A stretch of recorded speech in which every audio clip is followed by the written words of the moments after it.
বিক্ষোভ দমনে কঠোর অবস্থান নিয়েছে ইরানের নিরাপত্তা বাহিনী। বিক্ষোভকারীদের লক্ষ্য করে ছোড়া হচ্ছে তাজা গুলি। এতে গত 48 ঘন্টায় প্রায় 2000 মানুষ নিহত হয়েছেন বলে আশঙ্কা করা হচ্ছে। এ সংখ্যা আরও বেশি হতে পারে। রোববার এক প্রতিবেদনে এ তথ্য জানিয়েছে ইরান ইন্টারন্যাশনাল। সংবাদ মাধ্যমটি বলছে, ইন্টারনেট পুরোপুরি বিচ্ছিন্ন রেখে বিক্ষোভকারীদের বিরুদ্ধে কঠোর দমনপীড়ন চলছে। এর মধ্যে দক্ষিণ তেহরানের কাহারিজাক থেকে পাঠানো একটি ভিডিওতে বেশ কয়েকজনের মরদেহ দেখতে পাওয়া গেছে। প্রত্যক্ষদর্শীরা জানিয়েছেন সেখানে কয়েক ডজন মরদেহ আছে।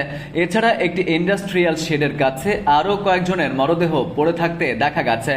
এর আগে ফারদিস, কারাজ এবং পূর্ব তেহরানের আল ঘাদির হাসপাতাল থেকে পাঠানো ভিডিওতেও মরদেহ পড়ে থাকতে দেখা গেছে, যা নির্দেশ করছে শুধুমাত্র নির্দিষ্ট শহরেই কঠোর দমন চলছে না, যেখানেই বিক্ষোভ চলছে সেখানেই গুলি ছোড়া হচ্ছে। ইন্টারনেট বিচ্ছিন্ন থাকায় পুরো চিত্র উঠে আসছে না উল্লেখ করে সংবাদ মাধ্যমটি বলেছে, যেসব তথ্য আসছে সেগুলো বিশ্লেষণ করে বলা যায় বহু জায়গায় প্রাণঘাতী অস্ত্র ব্যবহার করা হচ্ছে।